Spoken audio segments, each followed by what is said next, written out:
Now we're ready to talk about creating spaces.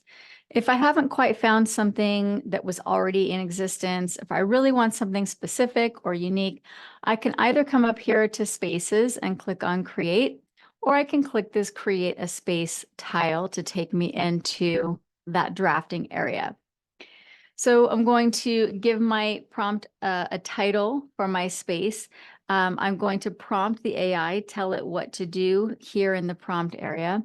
I can attach standards to the prompt. I can attach files as well. Again, under optional details, if I open that up, then I can add images to the title. I can have a subtitle. The teacher description, this is that blurb that if someone is looking at your space to see what is this space about, it's not the description of the teacher doing it. It's the description of the space for teachers who may want to use it. And then the student description is what students would read when they go into the space. Whenever you are creating a space, you want to focus on giving the AI its role, telling the AI, are you a tutor? Are you a professor? Are you a teacher? Are you a brainstorming partner? Give the AI its role, and then provide the details. What does the AI need to know about the type of space that you want to run? And don't forget to include the tone. If it could be a very serious thing if you're creating a space that might assess students, maybe you want to keep the tone more formal. Or maybe you want a really fun, lighthearted tone. You can specify that as well. Let's say I am so we're doing like, I could do something like aerodynamics and tell the prompt, you are a scientist who specializes in aerodynamics. Help your team design a whatever type of vehicle and which one's going to be the most aerodynamic. So that might be a really fun science activity for them to do. So I am going to do, let's just say, I'm going to do The Raven. Let's say my students have just finished reading The Raven by Edgar Allan Poe, and we're going to create a summary of what the poem is really all about. So I might attach a standard here. I'm going to do Common Core, 10th grade, right, English Language Arts, 9 and 10. This is going to be a reading strand. Let's do reading standards for literature. And we are going to cite evidence and we are going to write a summary. So I'm going to attach those two standards to my space. So now they're there for me. I can add a file. I would not need to upload The Raven because it's a well-known piece of literature, but if you are using an article from a magazine or something like that, a chapter from a textbook that you want to have them work on, you can upload that PDF as well. So I'm going to say, like, you are a tutor who is helping students summarize The Raven by Poe. Another thing I might do if I want to use this as an assessment, I could upload a rubric, maybe a rubric that I created up here in the tools for this summary. And I could have students use the AI to kind of help them write their summary. And then the AI can score it according to the rubric that I upload. Or I could prompt the AI to not provide any assistance. If this is really an assessment after I've taught the unit, the students can paste in what they've written or get that writing done in here, and then the AI can provide a score. You can also tell the AI whether or not to provide feedback to the students on once they get their score. So really the specifics here are up to you. If I want to use AI to generate all fields just based on my title, I can ask it to do that. I've never tried that myself. If I want an image that isn't just the standard little rocket ship, I can click generate with AI and it's going to kind of create a cover photo for my space. If I don't like it, I can regenerate or I can upload an image that I like better. Totally up to you. I think having the attractive little cover pictures makes it a little more exciting for the students. So it looks like it has a picture for me.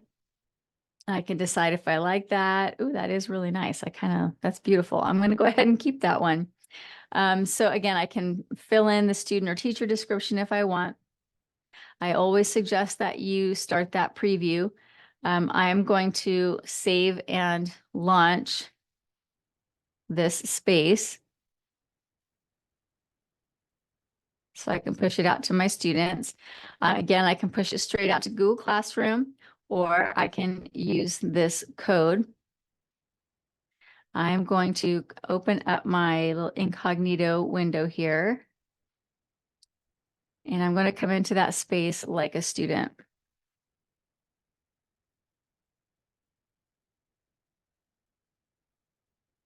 When students join your spaces, they just put their names and they click join. So we don't want them putting in any more student information.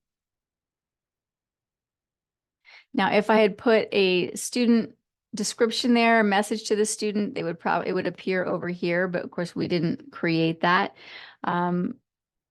This is where the student is going to interact with the space.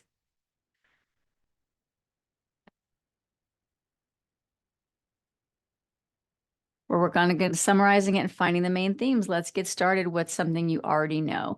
So this is where the student would interact with the space.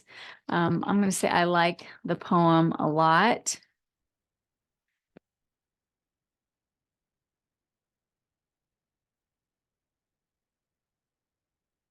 What do you like most about it? I'm going to say it's scary, but I don't know who Lenore is. I'm a little bit confused about that. And then the AI is going to help me. The computer's running a little slow today. I'm sorry. So that's going to help me out. Who's Lenore? She's the narrator's lost love, someone who passed away, et cetera, et cetera. So I'm going to come back here. And now that Maria has joined the space and is interacting, it tells me Maria is just getting started. Over here, as students are working, you will get insights that kind of summarize students who seem very interested in the subject or who seem to be struggling and might need help. If you've got students who are being inappropriate, they will be flagged at the top. And if you want to see a student's conversation, you click on that student's name and you can see their entire conversation. This is great if you want to see students thinking, if you want them to demonstrate their knowledge about something instead of just submitting something to you in writing, which may or may not have been AI generated, but actually have them maybe defend a paper, etc. That's a great place to do that. It's a wonderful use of the space. And of course, the little emoji column will tell you how they feel that the student is feeling that day, so to help you out. You can pause if you realize the students are a little bit off task or they're not quite understanding what you wanted. You can pause the entire session for everyone, bring everybody back together, maybe do some reteach or give some more instructions and then restart, or you can end the entire session later on. If a student falls out of the space, if they go back in, say through your link in Google Classroom, they will start a whole new session. But there's a rejoin link. So if Maria falls out, but I want to put her right back into this conversation so that she's right back where she started, I would just give her this rejoin link and it'll put her right back in and she's lost nothing at all.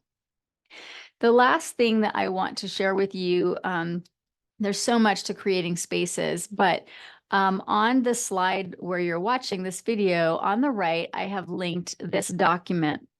This is not my document. This is actually a live document that belongs to Maureen, one of my favorite people at SchoolAI. And she is always adding to it. So it's just a big space prompting library that can help you craft your spaces. As I said in the Finding a Space video, if you find cool spaces, definitely don't hesitate to look at how that teacher worded that prompt. How did that teacher craft that prompt? And you're going to learn a lot about the prompting of the AI, and you'll get better and better and better. But here are some starters, ways to create what type of space you want. Is it a simulation, a role-playing game? Again, this is the role that you're a tutor, you're a professor, you're stuck in a maze and you can't escape, right? That's a nice escape room. A Jeopardy style game, that would be fun. Remix the space. Looks like this is a link to one that already exists, so that we could remix for our personal classroom and our own content. Looks like we would just fill in the information. Sorry, my computer just doesn't want to be quick today. So remix the space, replace the topic with your own, and it'll play Jeopardy with them. That's really fun to me. Kids love games. Providing multiple choice options with each answer choice on a separate line, so you can tell it to make it look like a quiz. Focusing the interactions. Require students to do this. Don't provide samples. Reference only the info provided. Chunk information. Limit off-topic conversation. So these are things that you can add into the prompting to really focus. Do not include yes or no questions. Maybe we want them to think outside the box and maybe be a little more descriptive. Space parameters. These are really important. Only run the space for X number of minutes. Otherwise, the space could theoretically go on forever because the AI will just keep asking questions, and the students could talk for hours to the AI. Provide at least or at most so many interactions. Provide between however many and how many practice problems. Don't let them re-engage with the chat after so long. Provide only multiple choice. So these are helpful things for providing limitations and parameters. Ways to support multi-language learners. Your job is not to translate or not to translate. Are you just providing it as an assistant, as a translating assistant, because you don't have a bilingual tutor in the classroom? Sidekick is great for that, by the way. How do you want it to help them? Making your space fun. Tell the AI it's a cartoon character or a famous person, somebody, a musician, or something that the AI can take on that persona. You can tell the AI to be funny and make jokes and try to make the students laugh. I will tell you soon, they are going to be adding, probably within about a month, maybe before the end of 2024, where you can actually upload images so that the students can look at images and maybe discuss the image for like foreign language practice or art classes. And then you can add some hacks. So if you have language learners who need to have a lower level, you can create the space and then tell in your prompting if this number is added within the student answer field, that it will level the conversation down. You can also say, oh, if I walk over to the student's keyboard or the student knows and they type in 3 @ symbols, that puts it in challenge mode. This might be a student who's really gifted and they need some challenges and you want to level up that space. So this document is always growing. It is live. So I've given you the link to that on this slide. So feel free to pop in here and explore. I will also say, if I come back to, if I'm going to be Maria, if I am a language learner, I can change the language that this interaction takes place in. There are lots and lots of languages, not just English and Spanish. But nice to know is also that if I just start typing in Spanish, the AI is going to identify that I am struggling, and it will probably just shift over automatically. Um, if not, that's when you can teach the students, oh, I want to come up here and I want to have this conversation in Spanish. If I click the speak button as a student, it will read to me. This is handy for No your, worries. Lenore's absence makes the narrator feel super sad and lonely. that's handy for maybe special education students or students who just are struggling readers or language learners who need to hear that English. It also has the speech to text function. If they are speaking and it needs to understand them in Spanish, they definitely do have to change it to Spanish. Otherwise, it'll try to make English words out of their Spanish words. But that is also handy if you've got students who have difficulty typing for whatever reason. So just know that those supports are there as well. So I think that's about it for our creating spaces. So that's the teacher dashboard and the information that you see. Again, if you come across anything by Maureen Young, I will tell you that I definitely follow her because she has a ridiculous number of spaces that she has created, and she is just a master at prompting the AI. So she's got 220 spaces in here, lots and lots of great spaces that are already created. A biology virtual field trip. I'll bet that one's really cool. That you can open up, remix them, save them into your library, or launch them straight from hers. So anyway, there's so much to that, but I definitely want to try to keep this relatively short. If you have any questions, feel free to contact me or reach out. I would love to help you build something, but hopefully this has given you at least a basic knowledge of how to build spaces that are tailored to your content.